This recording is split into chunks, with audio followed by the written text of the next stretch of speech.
આજની પ્રેસ વાર્તામાં ઉપસ્થિત તમામ પત્રકાર મિત્રોનું હાર્દિક સ્વાગત કરીએ છીએ। ખાસ કરીને સમગ્ર ગુજરાતમાં સ્થાનિક સ્વરાજની ચૂંટણીઓ ચાલે છે। 26 તારીખે સમગ્ર ગુજરાતમાં ચૂંટણીઓ માટે મતદાન થવાનું છે। આખા ગુજરાતમાં જોઈએ તો દિવસે દિવસે ગામડા તૂટતા જાય છે, શહેરીકરણ તરફની દોટ વધતી જાય છે અને ખાસ કરીને ગ્રામીણ અર્થતંત્ર અને ગ્રામીણ વ્યવસ્થાઓ છે એ દિવસે દિવસે નબળી બનતી જાય છે।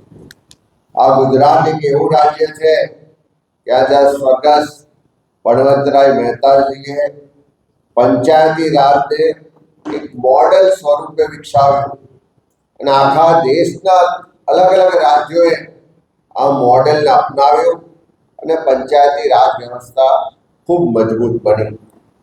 જે પંચાયતી રાજ વ્યવસ્થામાં ગુજરાત અગ્રેસર હતું, આ ભારતીય જનતા પાર્ટીની કેન્દ્રીકરણની નીતિને કારણે આજે ગુજરાત પંચાયતી રાજ વ્યવસ્થામાં દેશમાં 18મા ક્રમે ધકેલાઈ ગયું છે। કોંગ્રેસની નીતિ રીતિ અને વિઝન હતું કે જેટલું પણ સત્તાનું વિકેન્દ્રીકરણ કરીએ, સ્થાનિક સંસ્થાઓના હાથમાં વધુ સત્તા આપીએ, ગ્રામજનોને બધા જ નિર્ણયો લેવાની સત્તા આપીએ, જે પણ ગ્રાન્ટ આવે છે એનો વહીવટ સીધો ગ્રામ પંચાયત, તાલુકા પંચાયત, જિલ્લા પંચાયતો મારફત થાય અને પ્રજાના ચૂંટાયેલા પ્રતિનિધિઓ પોતાના માટે જે જરૂરી છે નિર્ણયો લેતા થાય, એવી વ્યવસ્થા, એવું સ્વપ્ન અને એવા વિચાર સાથે કોંગ્રેસે ત્રિસ્તરીય પંચાયતી રાજ વ્યવસ્થાને મજબૂત બનાવી। કોંગ્રેસનું જ વિઝન હતું, સ્વર્ગસ્થ વડાપ્રધાન રાજીવ ગાંધીજીનું વિઝન હતું કે જે 50% વસ્તી મહિલાઓની છે, એ આજી આબાદી મહિલાઓ પણ આ પંચાયતી રાજ વ્યવસ્થાઓમાં વહીવટમાં ભાગીદાર થાય અને એટલા જ માટે 33% મહિલા અનામતની શરૂઆત પણ કરવામાં આવી। આજે દિવસે દિવસે જે ગુજરાતમાં ભાજપની સરકાર દ્વારા તમામ સત્તાઓનું કેન્દ્રીકરણ કરવામાં આવી રહ્યું છે, ચૂંટાયેલા પ્રતિનિધિઓ કરતા જે અધિકારીઓ છે એને વધારે સત્તા આપવામાં આવે છે।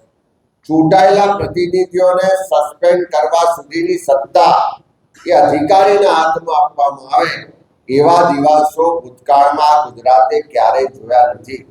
ભૂતકાળમાં અનેક મહાન નેતાઓએ આ પંચાયતી રાજ વ્યવસ્થાનું નેતૃત્વ કર્યું।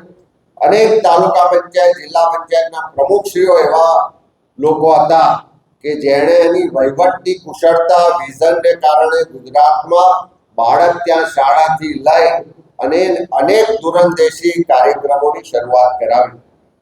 એ નેતૃત્વ હતું કે જેને સત્તા હતી, એટલા માટે અધિકારીઓ પણ એનાથી કંટ્રોલમાં રહેતા, એના પંચાયતી રાજ વ્યવસ્થાના જે નિયમો છે, કાનૂન છે, એ મુજબ એના જે પણ નિર્ણયો હતા એને અમલ કરવા માટે બંધાયેલા હતા।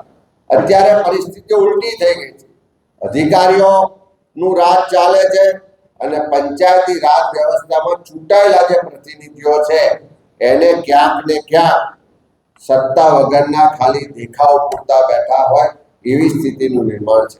એવા સમયમાં કોંગ્રેસ પક્ષનું સ્પષ્ટ વિઝન છે, સ્પષ્ટ વિચારધારા છે કે ફરીથી આ પંચાયતી રાજ વ્યવસ્થાને વધારે સુદૃઢ બનાવીશું। સત્તાનું જે કેન્દ્રીકરણ કર્યું છે એનાથી બહાર લાવીને સત્તાનું ફરી વિકેન્દ્રીકરણ કરી અને જે તાલુકા પંચાયત, જિલ્લા પંચાયતોની સત્તા એ બિનખેતી માટેની સત્તા હોય, ટ્રાન્સફર માટેના અધિકારો હોય અને બાકીની વ્યવસ્થાઓ માટેની જે સત્તાઓ હતી, તમામ સત્તાઓ પુનઃ એ ચૂંટાયેલી બોડીને મળે એ માટેનું અમારું કમિટમેન્ટ છે। સાથે સાથે અત્યારે જે ગ્રામ સભાઓ, જે આખી પંચાયતી રાજ વ્યવસ્થાનો પાયો છે કે ગામના લોકો ઈચ્છે એવા નિર્ણય થાય, ગામના લોકો ઈચ્છે એવું આયોજન થાય, ગામના લોકો ઈચ્છે એવો વિકાસનો પ્લાન બને, અલગ અલગ યોજનાઓનું અમલીકરણ થાય, એ ગ્રામ સભાને અત્યારે આ ભારતીય જનતા પાર્ટીની સરકાર જ્યારે ઈચ્છે ત્યારે ગ્રામ સભા થાય.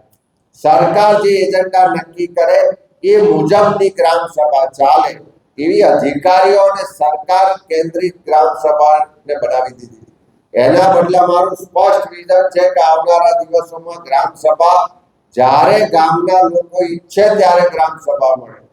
જે એજન્ડા ગામના લોકો નક્કી કરે એ એજન્ડા મુજબની ગ્રામ સભા બને એવો સ્પષ્ટ અમારું કમિટમેન્ટ છે ને આવનારા દિવસોમાં એને લાગુ કરાવીશું.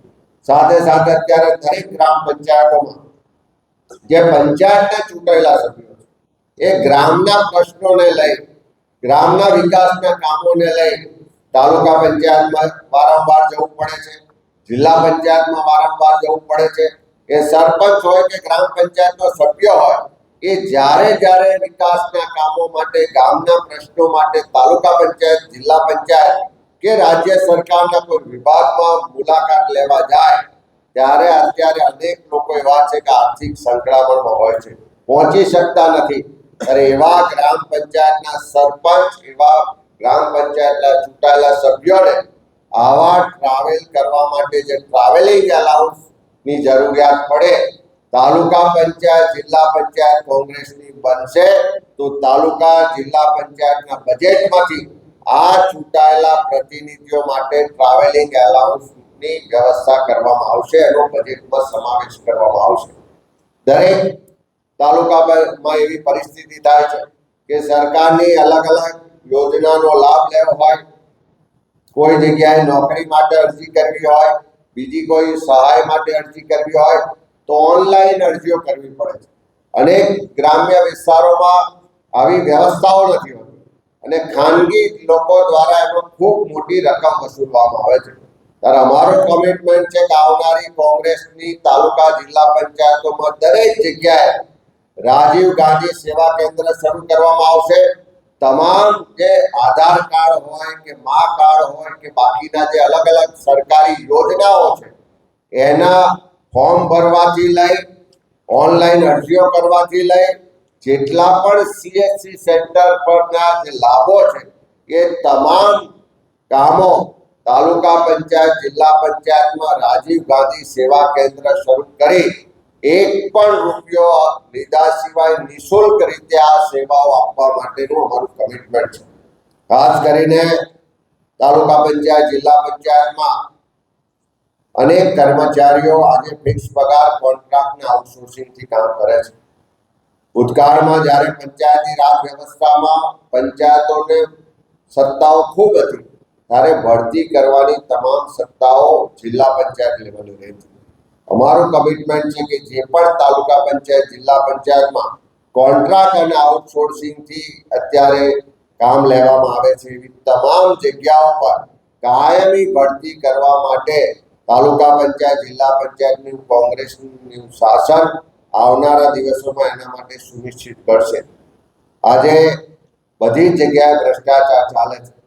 વિકાસના કામોની ગ્રાન્ટ હોય, મનરેગા હોય, નલ સે જલ હોય, અલગ અલગ જે સરકારના વિભાગો દ્વારા કામ થઈ રહ્યા છે એ બધી જગ્યાએ ભ્રષ્ટાચાર જાણે શિષ્ટાચાર થઈ ગયો હોય અને ઉઘાડી લૂંટ ચાલે છે.